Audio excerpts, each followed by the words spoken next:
Bueno, hoy vamos a tener la posibilidad de conocer lo que es la multicausalidad y los enfoques, ¿no es cierto? Sobre todo la interdisciplina, las distintas formas de tratar el delito adolescente. Entonces, para que ustedes lo puedan ver de mejor manera, vamos a compartir la pantalla con una presentación que he creado para ustedes y que puntualmente, ¿no es cierto?, nos habla de este multienfoque y de todos los temas que tienen que ver con esta segunda parte de esta asignatura. En principio vamos a ver también, ¿no es cierto?, la posmodernidad, la exclusión social, los enfoques desde la justicia. Bueno, es una unidad bastante ambiciosa, por decirlo de alguna manera, y realmente espero que ustedes puedan así ya tener una visión más amplia de lo que es el delito y la multicausalidad de este delito adolescente. Puntualmente tenemos que el estudio, ¿no es cierto?, de distintos autores, especialmente de los criminólogos, sobre lo que es el delito juvenil, tiene que ver con estas características que se presentan en los y las adolescentes, ¿no es cierto?, que están cumpliendo medidas en centros por ahí educativos, medidas que tienen que ver con esto de poder hacer lo que dice nuestra ley nacional, ese tratamiento, esa forma de tratar al niño o a la niña, al adolescente, que ha tenido problemas desde su infancia, a lo mejor, que tienen que ver no solamente con su educación, sino con estos factores que tienen que ver con el riesgo y la protección. Entonces, en general, tenemos evaluaciones de criminólogos. ¿Qué son las evaluaciones? ¿De dónde surgen estas evaluaciones? Y surgen de investigaciones. Nosotros en nuestra universidad tenemos un centro de investigaciones que se llama CIUDA y otro centro de investigaciones o, ¿no es cierto?, directamente un equipo de investigación de la misma facultad de psicología que se encarga de evaluar desde las distintas disciplinas, ¿no es cierto?, y sobre el sujeto que es el niño, niña o adolescente, cuáles son los factores que se reiteran o que se repiten en distintos niñas, niñas, adolescentes. Yo mi primera evaluación en ese sentido la hice ya desde hace más de 30 años, creo que fue en el 92, donde se hizo ese un primer foro de criminología y presentaba qué es lo que me decían las evaluaciones de, en ese momento, la Comisaría del Menor, que era la entidad que nucleaba los ingresos de todos los niños, niñas y adolescentes de nuestra provincia, y esto sirve también para el resto, ¿no es cierto?, del país, donde existen estos centros de ingreso de niñas, niñas y adolescentes, donde hay psicólogos, trabajadores sociales, médicos, que evalúan cuáles son las situaciones, las variables que coinciden entre los distintos, digamos, grupos de adolescentes. Muchos adolescentes infractores lo son debido a su vulnerabilidad social, o sea, el proceso por el que un adolescente se transforma en digamos que tiene este tipo de conducta, siempre implica un desequilibrio entre las capacidades y las oportunidades de desarrollo. Por su parte, hay autores como Alarcón, por ejemplo, que en el año 2012 recogen la existencia de 5 perfiles clásicos que tienen adolescentes, o sea, puntualmente, ¿no es cierto?, nos habla de la historia de abandono, que eso no es ajeno a ustedes por lo que han también estudiado el año pasado, la vulneración de derechos que han sufrido, las experiencias traumáticas, el rechazo, la exclusión social, niños y niñas que buscan afecto o pertenecer, y por eso nacen las bandas o este grupo, ¿no es cierto?, de soldaditos que ustedes también han conocido por distintas historias, digamos, de los medios de comunicación. Entonces, la mayoría, ¿sí?, de los y las adolescentes que tienen esta situación vienen de ambientes que han sido desfavorecidos, ¿no es cierto? El 16%, por ejemplo, de estos niños poseen expedientes en los servicios de protección, o sea, que muchos de ellos y muchas de ellas ya han tenido un ingreso a la justicia previamente a tener un delito o una conducta tipificada por el Código Penal.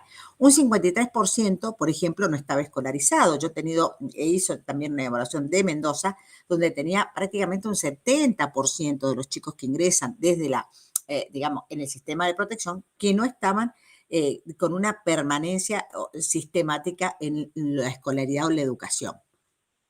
Por eso tenemos una cifra de ausentismo, por ejemplo, en esta investigación, de un 74% en mujeres y un 96% en varones, de ese 70 o 53% puntualmente de esta investigación. Y también hablamos, ¿no es cierto?, de la habitualidad en el consumo de sustancias. Ese es un tema que se tiene que investigar, es un tema que tenemos que esclarecer. Si el cannabis ¿es o no lesivo? Estamos hablando, escuchamos diariamente que tiene algunos efectos, digamos, medicinales, que sirve para calmar, que incluso en los Estados Unidos están investigando para que las personas no tomen pastillas para dormir, sino que realmente tener este tipo de remedio más natural. Y el tema del alcohol, que también, y no podemos olvidarnos de que si bien es una droga legal, afecta muchísimo a los y las adolescentes, especialmente también cuando es consumido sin ningún tipo de límite y con mezclas que hacen mucho daño a la salud. Hay distintos estudios, como digo, desde el año 2012, ha habido varios y otros tantos, ¿no es cierto?, que nos hablan de esta vulnerabilidad social. ¿Por qué? Porque todos los autores, los criminólogos, las personas que investigan, ustedes mismos que trabajan a veces en situaciones de niños y niñas excluidos, ven este abandono prematuro escolar, ven este ingreso a bandas, ven la desventaja educativa, la soledad, sobre todo la falta de personas que los cuidan o que se ocupan de ellos, el consumo de sustancias, el desarrollo de conductas violentas, ¿no? Esta vulnerabilidad vemos en la pantalla también niñas que son madres muy adolescentes y que realmente no tienen la posibilidad a veces de cuidar bien a sus hijos. Esos niños también forman parte, ¿no es cierto?, de esta infancia vulnerable y vulnerada. Entonces, qué importante que es poder analizar desde la situación social este tema del delito adolescente y este tema que tanto también, como les digo, han investigado sobre todo, ¿no es cierto?, el tema de la familia, la estructura familiar, la transmisión de normas, la transmisión de valores, la relación estrecha y de colaboración entre la familia y la escuela, el abordaje que deberían tener integral de esta problemática, no solamente desde el ámbito social, sino desde el ámbito psicológico, las expectativas de las personas, el hecho de no vivir en barrios conflictivos, ¿no es cierto?, de tener buenas habilidades sociales, de tener realmente esta posibilidad de control familiar y social y sobre todo, ¿no es cierto?, de tener este amor, este afecto que los haga realizar y sentirse personas con valores, ¿sí? Entonces, cobran una gran importancia en este sentido programas. Puntualmente programas que tienen que ver con esta exclusión, con este abandono escolar, con este consumo.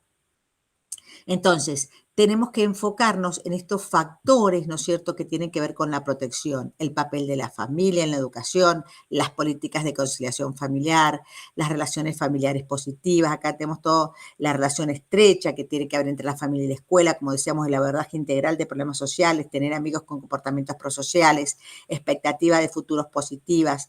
Todos estos son factores que nos van a permitir pensar que que esta adolescente no va a tener esta conflictiva que lo va a llevar a los sistemas penales, que es lo que estamos estudiando, sistemas de responsabilidad penal.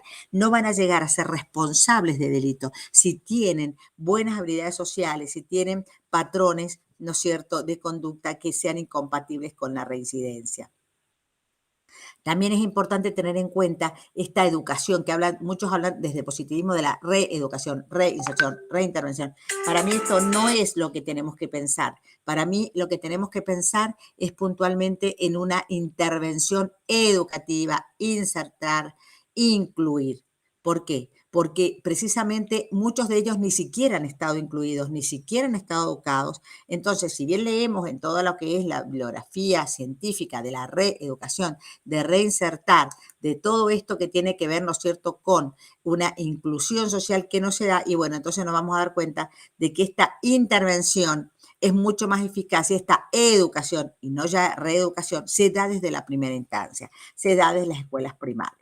Hay enfoques tradicionales en la intervención, ¿sí? Hay estos enfoques que tienen que ver, ¿no es cierto?, con adolescentes que en realidad han tenido por ahí una intervención psicoeducativa, como digo, desde el ámbito de la familia, desde el ámbito de la justicia de familia, que tienen actividades, que sean orientados, que realmente hay valores en su vida. Y bueno, estos jóvenes precisamente muchas veces han mejorado su conducta, pero cuando esto se deja de dar, vuelven a caer en la misma situación. Por eso es tan importante trabajar en todo grupo humano, diferenciándonos respecto de otros grupos, ¿no es cierto? Precisamente en este tema de ¿qué pasa con el consumo? ¿Qué pasa con el acceso, no es cierto?, a la educación que no tienen. ¿Qué pasa con el valor económico que está asociado a los productos, no es cierto?, desde las comodidades, de los bienes y servicios. Esta llegada de la posmodernidad, ¿no es cierto?, que también está dentro de lo que ustedes tienen en la asignatura, que es precisamente una sociedad que estigmatiza y que excluye. Entonces, fundamental para todos estos desafíos, ¿no es cierto?, cuando regresan estos niños, niñas y adolescentes a su entorno social, y bueno, que tengan también este sostén.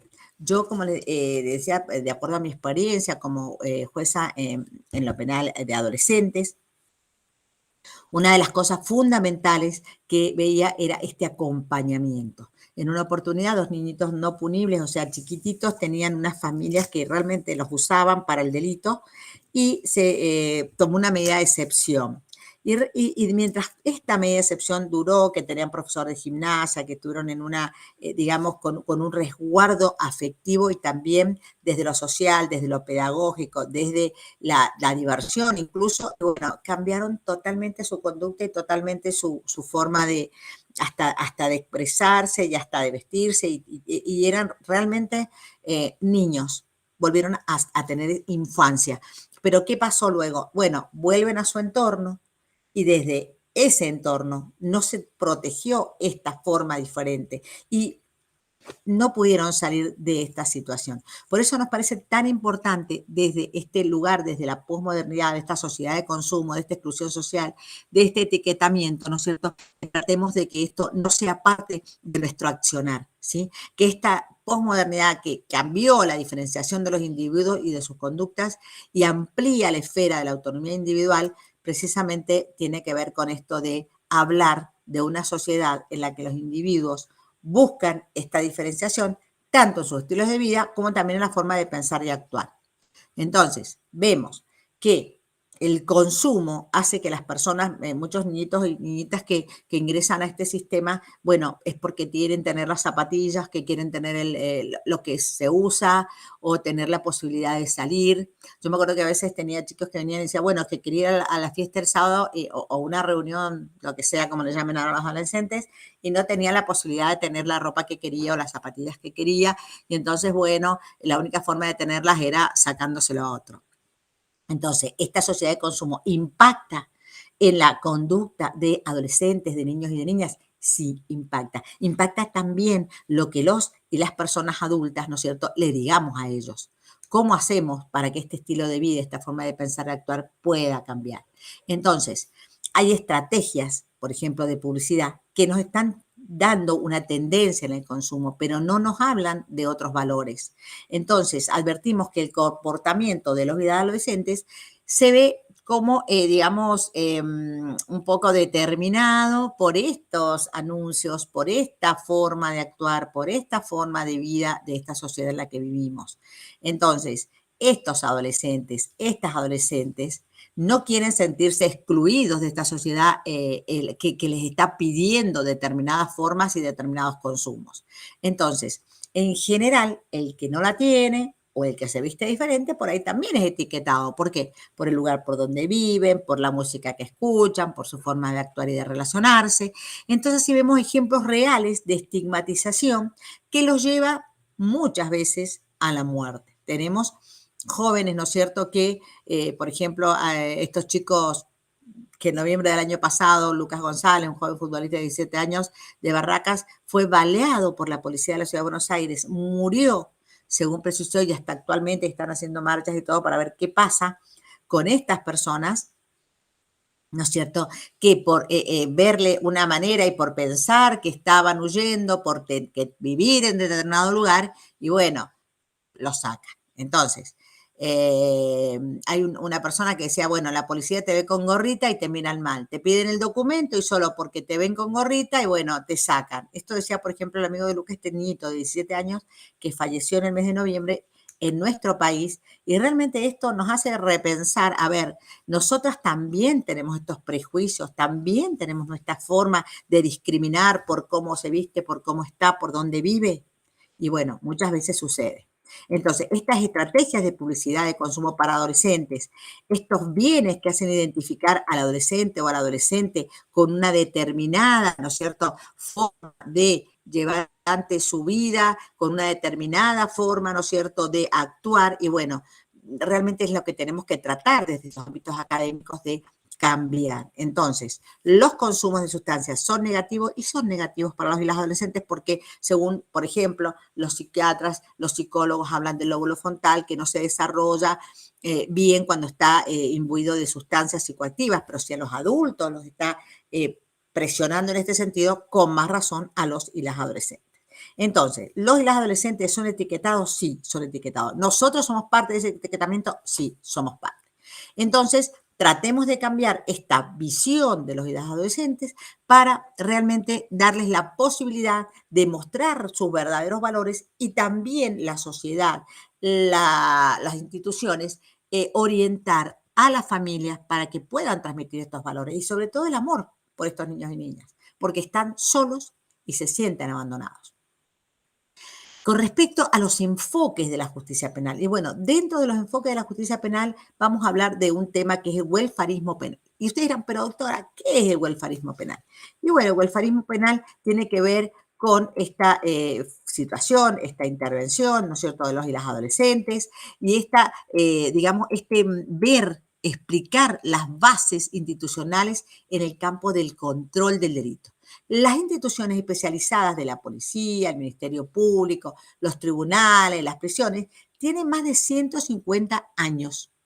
Y al igual que los procedimientos legales y los principios penales liberales que gobernaban sus actividades y producían sus ideologías oficiales, entonces tenemos que dan como consecuencia, ¿no es cierto?, que en el curso del siglo XX, con sus distintivas finalidades, o sea, el siglo pasado, pero que todavía muchos de nosotros somos parte de ese siglo pasado y de este, ustedes la mayoría de esas son solamente del siglo XXI, tenemos que hay una modalidad de llevar adelante lo que es la justicia penal. ¿Y a través de qué? De tratamientos individualizados, a través de las clases, ¿no es cierto?, hasta que yo les estoy dando ahora, que estamos tratando de dar y que estamos tratando de que pueda entenderse de qué se trata esta justicia penal, de qué se trata este welfarismo penal. Y como les digo, tiene que ver con esta tradición penal, ¿sí?, con esta situación con distintas finalidades correccionistas, tratan de incluir o de intervenir en la vida de los y las adolescentes. Y para eso, ¿qué se hace desde el sistema penal? Y bueno, puntualmente se trata de, digamos, de poner en acción estas ideas, ¿no?, estos programas, este resultado, ¿no es cierto?, de una estructura que tiene el sistema penal. Entonces, el resultado de esta estructura híbrida del sistema penal tiene que ver con el legalismo liberal del proceso, con su castigo proporcional, con su compromiso correccionista basado en la rehabilitación.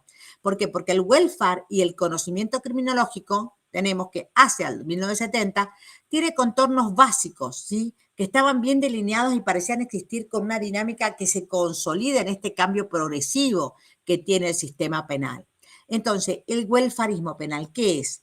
Tiene sus raíces en la década del 90 y su vigoroso desarrollo se dio en la época del 50 y del 60. El welfarismo era, hacia 1970, el marco consolidado de las políticas públicas en Gran Bretaña, Estados Unidos, y sabemos nosotros como parte de América Latina que realmente estos países influyen en nuestras políticas, ¿no? Y fundamentalmente también se toma, ¿no es cierto?, en América Latina para intervenir respecto a adolescentes en situación de vulnerabilidad. Entonces, el axioma básico de este welfarismo penal es que las medidas penales, donde fuera posible, debían ser intervenciones destinadas a la rehabilitación en lugar del castigo negativo retributivo. Y dio nacimiento a toda una nueva red de principios y prácticas que se interrelacionan. Estas incluyen leyes sobre las sentencias penales que permitían condenas vinculadas a la liberación anticipada y la supervisión de la libertad condicional. Entonces, tenemos esta intervención y tenemos esta nueva red y prácticas. Entonces, ¿qué axiomas tenemos respecto de la justicia adolescente? Y bueno, la justicia adolescente con su filosofía acerca del bienestar de los niños, del uso de la investigación social y de la experiencia psiquiátrica y la individualización del tratamiento basado en la evaluación y la clasificación de expertos, sí, con el trabajo social, con sus familias, la vemos patente en nuestros tribunales. Ustedes fíjense cómo nacieron o cómo han hasta ahora, y esto lo vamos a conversar y lo vamos a debatir también en las clases sincrónicas sobre cómo actúa la justicia y qué es lo que pretende la justicia y cómo ve al niño, niña o adolescente.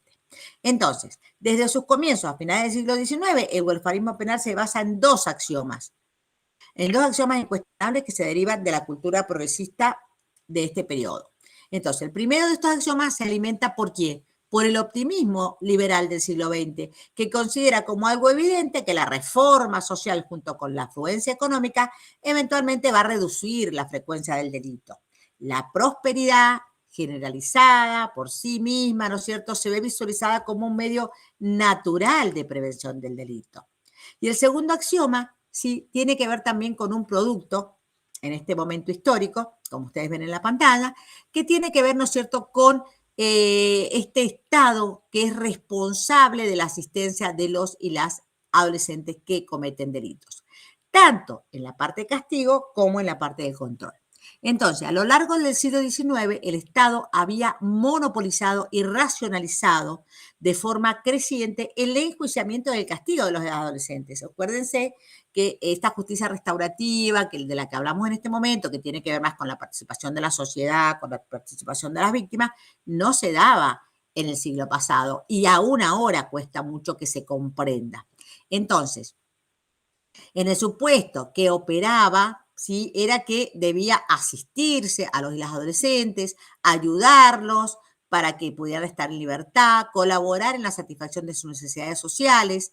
Y esta tarea debía ser competencia también, no solamente de la justicia, sino de algunas instituciones de beneficencia que se ocupaban de esto. Y luego, de la década del 80, esto dejó de ser así y cada vez más se considera al Estado como responsable de esta reforma, de los programas que ustedes saben que tiene que precisamente este sistema de responsabilidad brindar. Entonces, el Estado debía ser un agente de reforma, tanto como de represión, de asistencia y también de control. Y el welfare era como castigo. Entonces, ¿qué tenemos? Detrás de todo esto existe una política que esperaba que contribuyera a la reducción del delito, mejorando las condiciones de la vida de los pobres y promoviendo la justicia social. Esto era puntualmente lo que se trataba de ver. Entonces, ¿cómo opera este welfarismo? Y bueno, los principios del complejo penal tenían que operar contra el uso del encarcelamiento y se prefería así los regímenes especializados de custodia, estos reformatorios que se llamó juveniles o bien en lugares de privación de libertad para que se capacitaran, ¿no es cierto? Y esto era un cambio a la prisión tradicional donde solamente se encerraba. Se reemplaza el encarcelamiento por otras medidas comunitarias que tienen que ver con esta ideología. Entonces, entre las décadas del 90, sí, de 1890, perdón, y de 1970 fueron cada vez menos las categorías de delincuentes que se consideraban adecuadas para el encarcelamiento típico. Entonces, en este complejo, ¿no?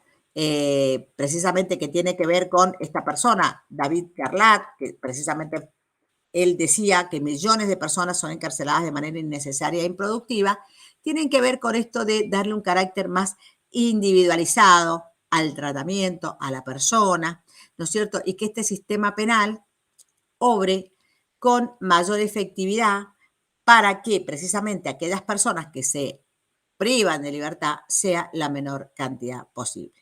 Entonces, es muy importante tener en cuenta a este criminólogo escocés que nos habla de este tema y puntualmente tiene que ver con esto de su experiencia. Fíjense que él fue profesor de la Universidad Nacional de Edimburgo, ¿no? Y enseña principalmente en la Universidad de Nueva York, o sea, otra cultura, no la nuestra.